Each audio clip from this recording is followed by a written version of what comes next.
What's up, everyone? Welcome back to another episode of the GSD show. Some of you may have heard, but if not, let me paint a picture for you. 9 days ago, I'm at the gym. I decided to go play basketball, full court, 5-on-5. I'm playing well, almost too well, some might say. I make a steal, and I notice my teammate running as fast as he could down court for a fast break. So I throw the ball to him, and I start running too. 2-on-1, you got this. He kicks the ball back to me. I take my one step, I take my second step, and I jump as hard as I could. And right on that jump, someone hits me in the knee with a bat. At least that's what I thought happened. But there was no bat, no one hit me. What happened was I snapped the tendon that connects my patella to my shin, and my patella went right up into my quad. Yep, I blew out my knee. With that, I had surgery the very next morning at 7:30 a.m., and I've been getting shit done at home ever since, because getting shit done doesn't have a sick day. That's why we're doing this. That's why you're listening to this episode right now. But I've got some great bonus content for you. In fact, this one is really good. You may or may not have heard of Matt Kafora. He's been on the show several times. He's the owner of 7 successful Orange Theory Fitnesses. In fact, how successful? He's got the number 1 and the number 4 store out of 1,300 in the country. And today he's going to talk about 2 reasons why your payroll is too high and 4 ways that you can start fixing it today. With that, enjoy the episode. Next reason why businesses fail. Payroll costs are too high.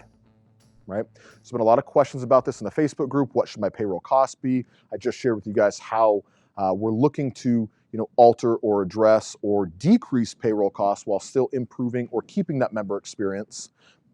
And here's why one of the major reasons that payroll costs are too much.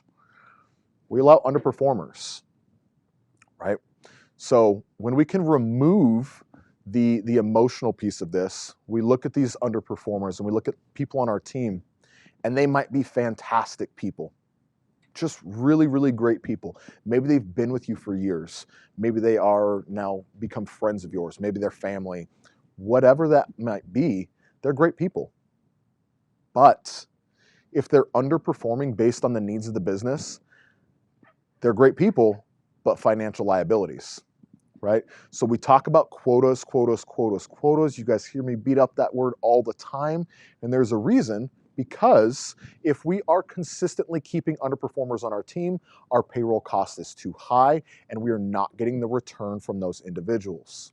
They become liabilities for us. So typically that happens when we don't set targets. Right? We talk about quotas, targets, hitting those, and then training those individuals to get to those targets. If we don't give them the adequate resource and training to get them to those targets, how can we expect them to be there? It's not their fault, it's our fault. Okay? Once they're trained, once they have their target, they know what they need to do, we cut them loose, right?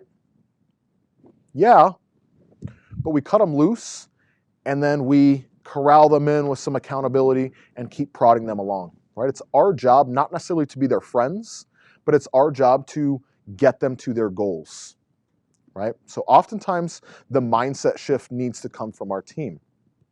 Okay, and I'll share with you on one of our last office hours calls, actually on Friday, was chatting with one of our members in there, and they're having just a really bang up month so far. Really one of the best months that they've had, and in fact, hoping to eclipse their best month ever in business. And we're about 10 days into this month. So really on the right track. Talking about how many deals they had written, everything was great. My first question was, how many referrals did you get though? Right? And this is the mindset shift of our team. The answer was, well, we only got 2 on each. And it was truly a defeated. We were so excited for these numbers on the sales and we're killing it, we're great. And they said, only 2 on each. And I watched the wind come out of him. Okay? So was my question meant to deflate these individuals? Not at all. It was to hold accountable, because this is something we had trained on. This is something we had talked about. They had all the resource and everything in the world to do that. And I had to laugh and stop them, and I said, hang on. Do you know what you just said to me? I Yeah, we only got 2 on each, right? Your mindset from 30 days, from 60 days ago, you didn't ask 30 or 60 days ago. Your mindset now is we only got 2. So while it's my job to hold you accountable, to make sure that we're not one of these underperformers, you've now also taken this on. This has now been ingrained in your team. Your mindset has changed. So now we have the targets, we've trained on it, and we're now holding accountable both from, the internal of you as well as the external. Guys, this is what works for us. So once we have all that in control, we need to set this payroll budget, right? Payroll budget is set and we need to stick to it. Typically, this is somewhere around 30 to 40% of your top line, right? And what we're looking to do is really control that. So in the service space, that's typically where we sit about.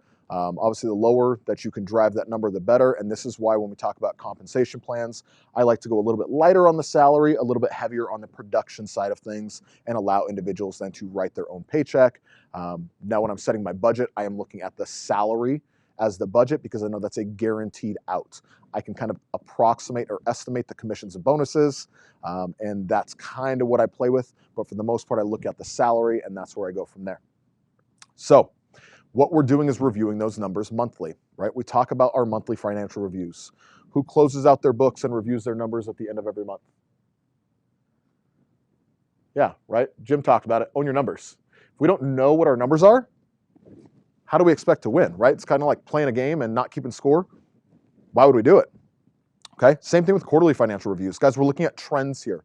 We're looking at trends, and this is how, based on these financial reviews, we talk about setting our quotas, right? We've talked about quotas before. We set them at the intersection of challenging and realistic, right? Well, where does that number come from? That number comes from the needs of the business.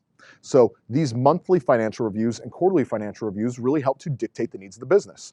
We're talking about any outstanding bills or debts. We're talking about anything that we need as far as equipment improvements. We're talking about any large expenditures, insurance payments, things like that.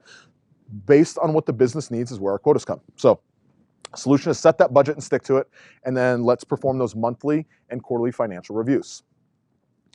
Especially now, this is where this point becomes even more important, is we cross-train our employees, right? We've talked about this, and some of us have gotten rid of kind of our front desk. Some of us have allowed our coaches to manage, or vice versa. Guys, this is where we can really consolidate payroll costs. This is where we can ensure that we're getting the most out of our employees, and this is where we can really get employee buy-in to quotas. So that buy-in is huge. Again, I'll reference I only got 2 referrals, and it was truly like music to my ears, because how bought into this idea of referrals have we become, right? We harp on 5, 5, 5, 5, 5. They know the answer is 5. They know the number is 5. And I hear, well, we only got 2. So why am I excited about that? Because it's progress, right? We have buy-in to that number, that system, and this is where we are moving things forward. So last piece on this one, especially in the here and now as we are kind of coming back from COVID, is owners oftentimes, and Tina references too, is, we need to wear many hats sometimes, right? Owners, leaders, we have to do it all. I know when I first started, I cleaned some of the toilets, right? Anybody else clean toilets sometimes? Brittany, I see you smiling. Yes, we've all done it, right? You clean toilets, you mop the floor, you stock shelves, you pick up trash out front. That's kind of what we have to do, right? That's the in-studio stuff. When I first started, we didn't have the accounting team that I have in place right now. I didn't have those. So I had my QuickBooks or Excel spreadsheets, and I'm looking at things. Did we track it? Yes. Was it as pretty as, what the team does now? No. But that's what I could afford. That was the hat that I wore. The first investment that I made was definitely into that. But what we need to do is control that payroll, right? Control our payroll costs, and we do as much as we can as owners, wear as many hats as we need to make sure we can do that.